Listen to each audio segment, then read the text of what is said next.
Hey everyone, this is Fabio and welcome back to a new video. This time I've decided to do something more basic, something more simple compared to last week's video. The part 2 of my Cold Steel project, it's coming and will just take some time since it's a rather long working process kind of thing. But considering that my laptop informs me that there are 35 degrees here, which is insane, sweating considerably. We have to take precautions. So, oh yeah, sunglasses are back, baby. Today's video is going to be a list. As I said, we're doing something easier and more basic. Lists are always fun. I enjoy them. I enjoy doing them. They're always curious. So today I decided to go for ranking a genre of games that I greatly enjoyed. That is strategy RPGs, which is one of my favorite subgenres. Like, you know me, I love my JRPGs, but I would say strategy RPGs are a potential second favorite subgenre of the JRPGs umbrella, because at the end of the day I might prefer them to action RPGs, but it depends on the individual games at the end of the day. But I've checked my collection, which you can see part of it, almost all of it behind me, and apparently I own 25 strategy RPGs. I assume a bit more, but what can we do? And decided to rank the ones that I have played and finished, from worst in a way to best. And turns out I've played and finished 11. Well, not finished, but I played enough. Let's say 11 of these games so that I can have a proper opinion. So maybe I haven't finished. Let me check. A couple of the games on my list, but I played long enough, in one case almost entirely, so that we can rank them. While the rest I either haven't played them or haven't played them enough, or I didn't like them, like this Gaia 3. Didn't like that at all. So with this introduction, let's start ranking strategy RPGs. So this is going to be a top 11 strategy RPGs in my collection. And we're going to start with the original Xbox. I know that it's interesting. A game that I can actually show you, because I don't have all of my games here, but you can see at number 11 we have Gladios. Now, I haven't played this in ages, but I remember I played this, finished it many years ago. But this is a fun, weird strategy RPG. You can always also find it on the GameCube, I believe. Maybe PS2, I'm not sure about that, but as you can see, I played it on the original Xbox.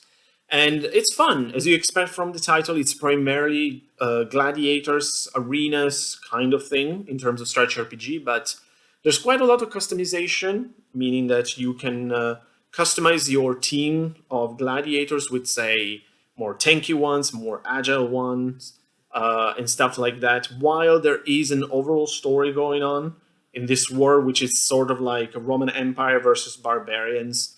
It's fun. It's kind of a charming game in its way. I believe it's from Lucas Art. Let me check. Yes, it is. It's from Lucas Art, and overall, it's a well-made game. I remember that I really enjoyed it. It's just by now it's been so long. I don't know, 15 years since I played it, but I vividly remember enjoying it. So primarily because of that, I decided to put it at the bottom of my list. But remember, within this top 11, I enjoyed all of them. So the fact that Gladios is just at the bottom of it doesn't mean that it's bad. Quite the contrary, it's a very competent old-school strategy RPG, and might be the only Western one, now that I think about it.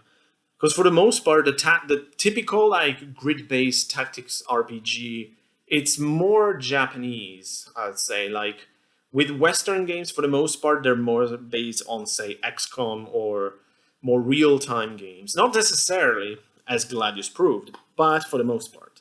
So number 11, Gladios on the original Xbox. At number 10, we're moved to one of the, unfortunately, few games that I cannot show you because it's in London, and that is Fire Emblem Shadow Dragon, one of the several Fire Emblem games on my list, of course, because this is a series that I absolutely loved. My favorite strategy RPG series and one of my favorite RPG series in general. Shadow Dragon is a remake on the DS of the original Fire Emblem, released many, many years ago on the Nintendo Famicom. And it's a good remake, but golly, it's so really, really hard.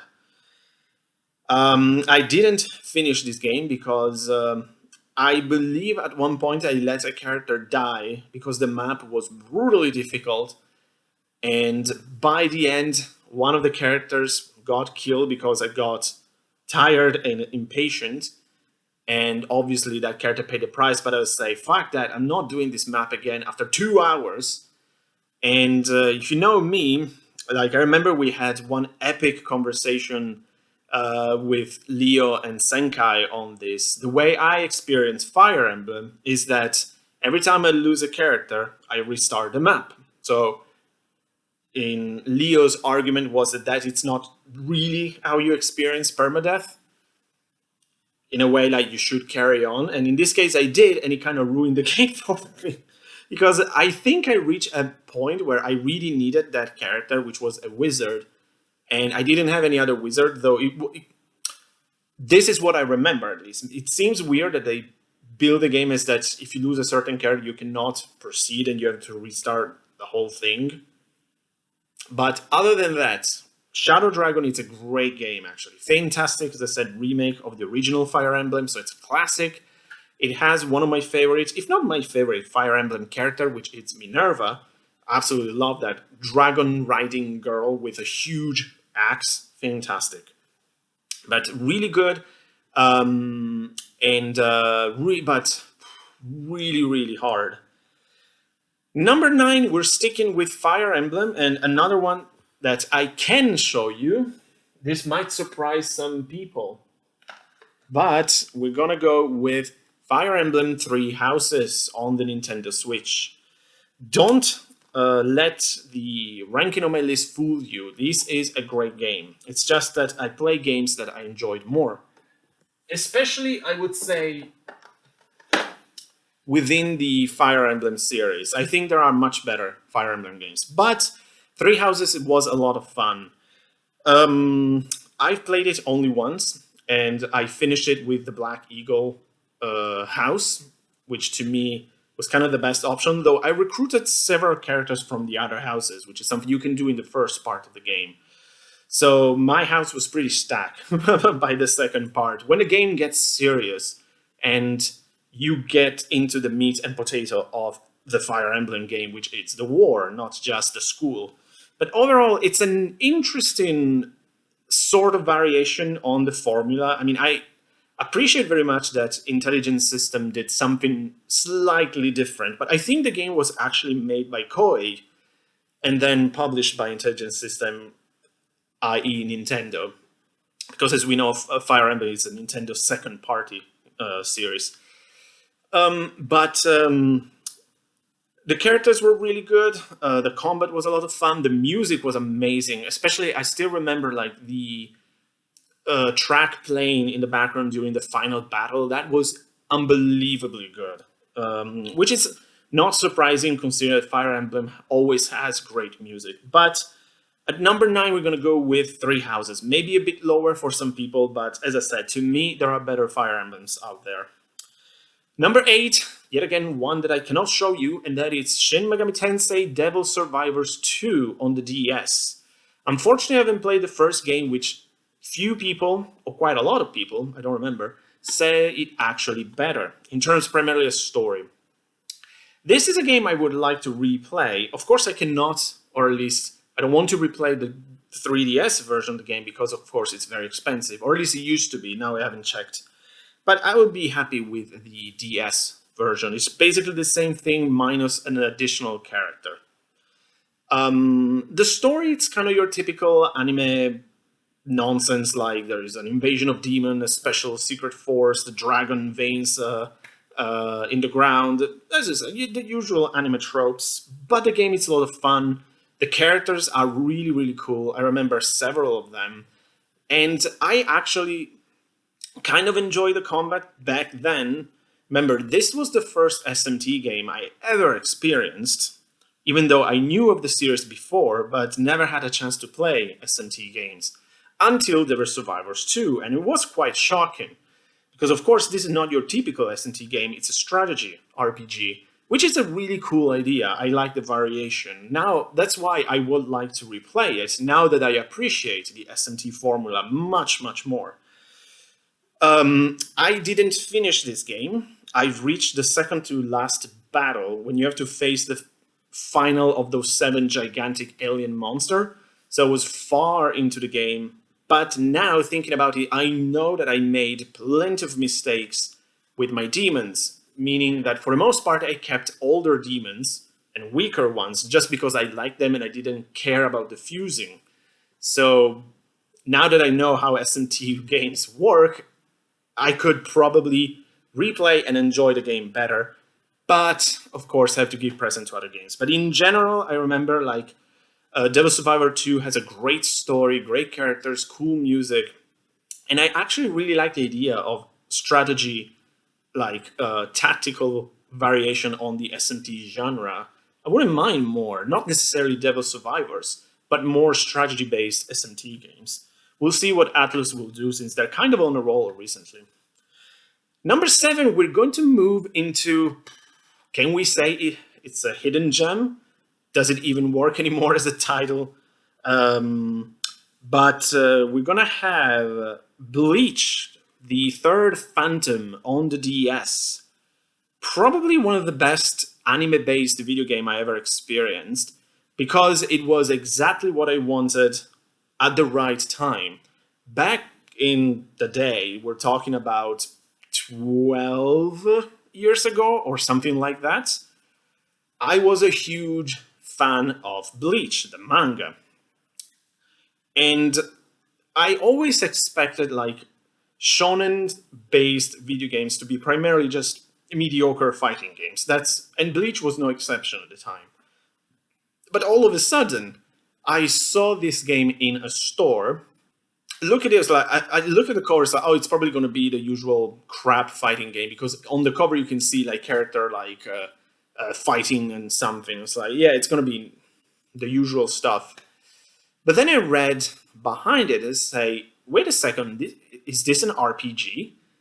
And I bought it, and I was completely surprised. I say, this is a Bleach strategy RPG with an original story connected with the main manga story.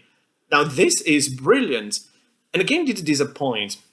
Maybe it's a bit on the simple side compared to, say, Fire Emblem or other games, but it was a lot of fun. And it works kind of sort of like a Fire Emblem game, like with the rock, paper, scissors. So you can have a power, fast, or technical character. You can customize your kinda character. I mean, you can have a male or a female version of a Shinigami, and you can customize whether you want to be one of those 3 classes. And then you follow this story, which, as I said, it's its own thing, but it's connected with the main story. I say, really cool idea. Of course, when I made a video, I had a phone call and I had to talk with our tenant. But anyways, I was talking about Bleach the Third Phantom, but there's not much left to say. I mean, you kind of have to like Bleach, but I'll say, interesting variation on what it could have been a very, very predictable formula. And also the fact that you can recruit a massive number of characters and have different cutscenes. I'll say, overall, it's a surprisingly nice game. Like, I didn't expect it. I played almost 100% of it. It's just that once you beat the main story, there is a sort of additional scenario, which is you have to climb a tower, which is basically just, say, 99 different battles, and the higher you go, the more challenging it is. As I said, by that point, it's kind of useless. but very, very good and unexpected RPG. And as I said, it was exactly what I wanted at the time. So the fact that back then I was massively into Bleach certainly helped the game. But even now that I don't care about Bleach anymore, I can still say it was a really fun game, and I wouldn't mind more games like this, as say strategy RPG based on say popular anime or something like that. Like one that I can think of work very well, for example, is Danganronpa, for example. But that's a totally different story. Danganronpa is not an anime, no, but there's also an anime, which was not very good. Number six. Number six. I'm kind of undecided here, but I'm going to go with this. My first instinct. So number six for now. This might change based on my daily mood, basically. But at number six, I put Fire Emblem Echoes Shadows of Valencia, which could have been a potential number five, but for now it's a number six, I think. We'll see. But because I really, really enjoyed Echoes. Fantastic Fire Emblem game, almost as good as another one to me, which is, again, another remake of the second Fire Emblem game, which was called Gaiden on the Famicom. And it's basically a completely different game, but it follows the general story, has the same characters, and it's kind of what you would expect from a modern, or let's say post-Awakening Fire Emblem game. It's very similar in terms of gameplay. It added a sort of dungeon crawling section, which it was okay. It was an interesting little different thing. But in general, like I really like the story. I really enjoy the characters. The music was fantastic. One of my favorite overworld map theme of the last, say, 10, 15 years. Such a good music. And another thing that Echoes did surprisingly and supremely well was the voice acting in English. Excellent work. But again, I hope we'll see more Echoes and more remake of older Fire Emblem games in the future. Especially a lot of people have rumored forever like an Echoes version of Genealogy of the Holy War, which is, I think, still the most popular Fire Emblem game, or at least the most popular in Japan. So if we'll get the Echoes treatment to that, it will be amazing. But we'll see. Echoes, of course, I didn't mention, it's on, I think it's exclusive on the 3DS, which was rich with Fire Emblem games, which is great. But yeah, I really, really enjoyed it. Also remember vividly that the main villain, or supposed villain, a bit of spoiler, I guess, was really cool. I like the thing like that once you fight him and defeat him, you discover he wasn't that villainous to begin with, so he kind of sacrificed. As I say, spoilerific stuff, but it's one of the reasons why I also really enjoy the game. They did something cool, and I don't want to say creative because it's done and done already, but I appreciate when it's not just a mustache twirling villain at the end of the day. So number six, for now, Fire Emblem Echoes Shadows of Valencia on the 3DS. Fantastic Fire Emblem game. Number five, for now, Triangle Strategy. I didn't know between these two how to rank them. Now, because I played Triangle Strategy very recently, it might be still in a sort of honeymoon phase, to quote my good friend Leo. But it's been quite a couple of months at least since I played it. More than a couple, actually. So we're still there. It's still very fresh in my mind. And all jokes aside, it's actually a very, very good strategy RPG. I really enjoyed the story. I love the HD 2D kind of graphics that Square Enix is going forward with some of its lesser titles, even though Triangle Strategy was very successful. And I like the more mature story. Mature in the sense it's a lot about politics and intrigues. Almost more Western, if I can say that, even though it's a 100% Japanese game. But it's not about the usual like challenging God and stuff like that you would expect in a JRPG. But it's more about, as I say, the politics and the intrigues. And again, at the end of the day, it's about the trade of salt and iron and stuff like that. But I enjoyed it. It was a really good story. Finished it. I managed to get the best ending. I admit it. I use a guide for certain things. No problem admitting it. Considering that I don't replay games that often, I certainly wasn't wanted to replay Triangle Strategy anytime soon. So I wanted to get the best ending immediately. But in general, in terms like the strategy RPG ness of the game, like the battle system, it's your average and very well made game. Great music, great voice acting. I mean, overall, it's a very well made game and highly recommended if you haven't played it already.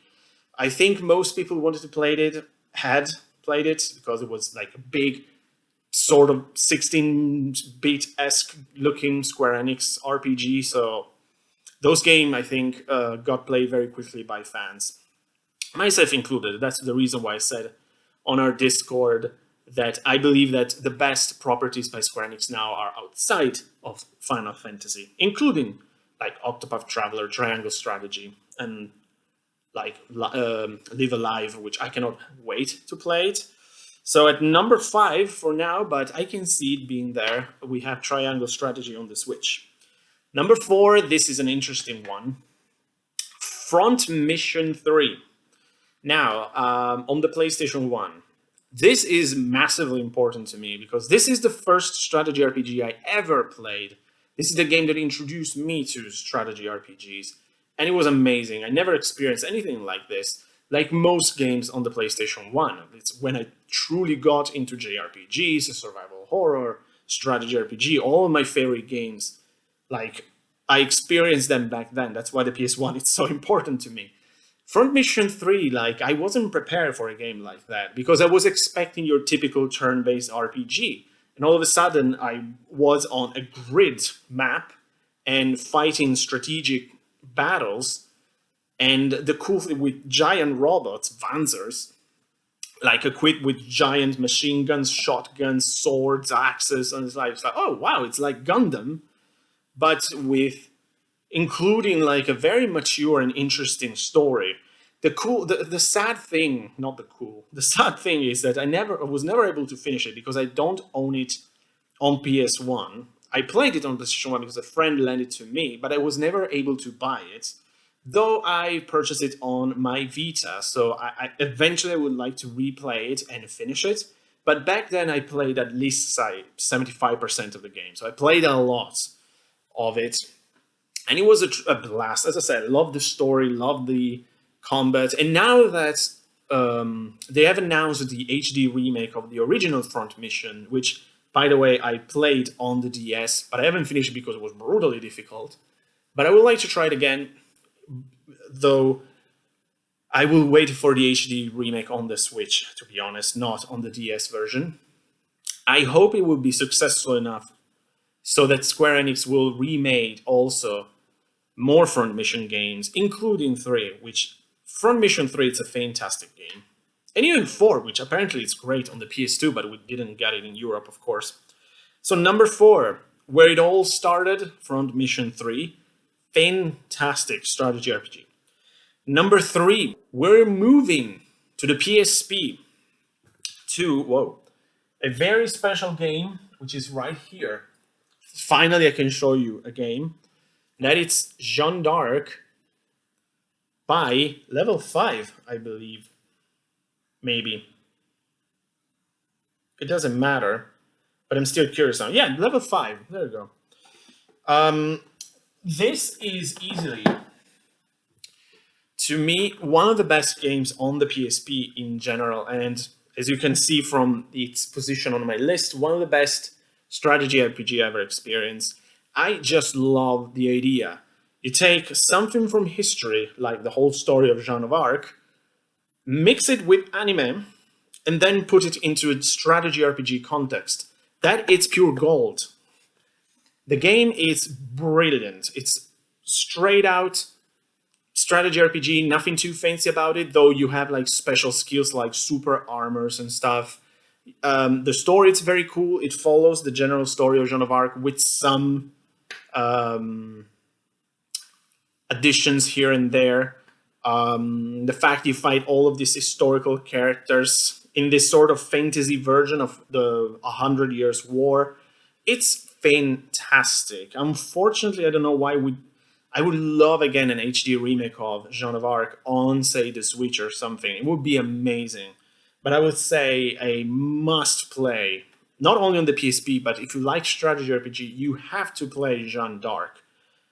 Maybe, again, a super underrated game. I don't want to say hidden gem, because I think every game is a hidden gem and it isn't at the same time.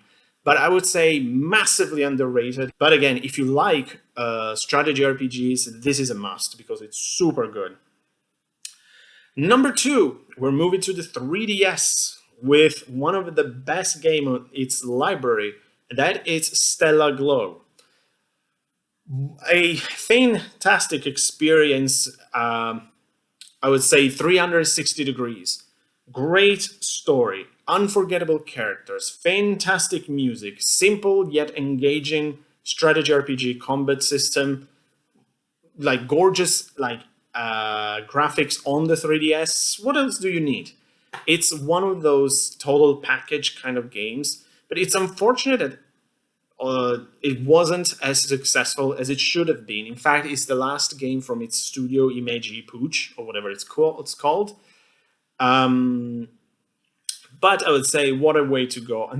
Unfortunately, it wasn't their Fire Emblem Awakening kind of situation.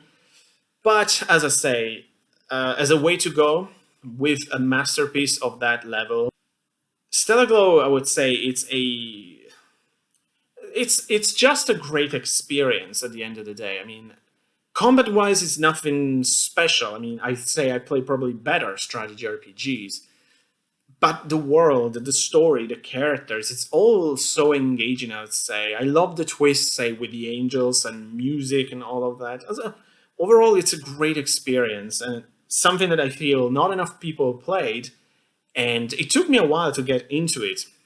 But like I usually do, eventually I get to my games and enjoyed it from beginning to end. And it was a fantastic experience. But not my favorite, because as you can imagine, there's one huge 3DS game missing. And as, of course, at number 1, very predictable, maybe even obvious, but we have to have Fire Emblem Awakening. The best Fire Emblem game. Maybe, I was about to say the best 3DS game, but the competition is really tough there in terms of RPGs. But the best strategy RPG I ever experienced. No questions about it. After all, I spent more than 100 hours with that game. I loved everything about Awakening. In fact, the game is so good that it broke the series to me. Meaning that I have a really hard time going back to older Fire Emblem games now because of Awakening. Since every time I play an older Fire Emblem game, say on the GBA, I want them to be like Awakening, and my dog is bugging me. What do you want? Kozache. Yeah, I'm a hot too. You know, it's not nice for neither of us. Yeah, I know. But yeah, with Awakening, it's something that, again, a total package kind of game.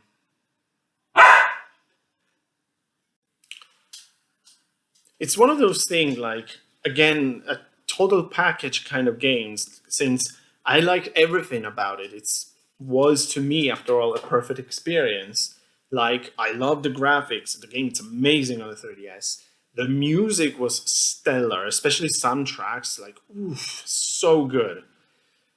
In particular, there was that one, I think it's called, like, You Should Never Mention Her Name or something like that, with that piano melody. Ooh, goosebumps. The gameplay, as I said, it broke the series. It's so good that I cannot go back to Fire Emblem games without thinking, gosh, I want this game to be more like Awakening. Yeah, I have no doubts about it. Fire Emblem Awakening, my number 1, the best strategy RPG ever experienced. Will it ever change? We'll see in due time, because I still like at least 14, 15 more strategy RPG to play. But at the moment, a very, very solid number 1. But it's let's get serious for a moment. Hope you guys enjoyed it. This is my top 11 current strategy RPGs. Definitely let me know what you think. Definitely let me know what are your favorite strategy RPGs, either comments or video response. I will enjoy both of them, but definitely keep the discussion going. And thank you so much for watching. Like always, take care.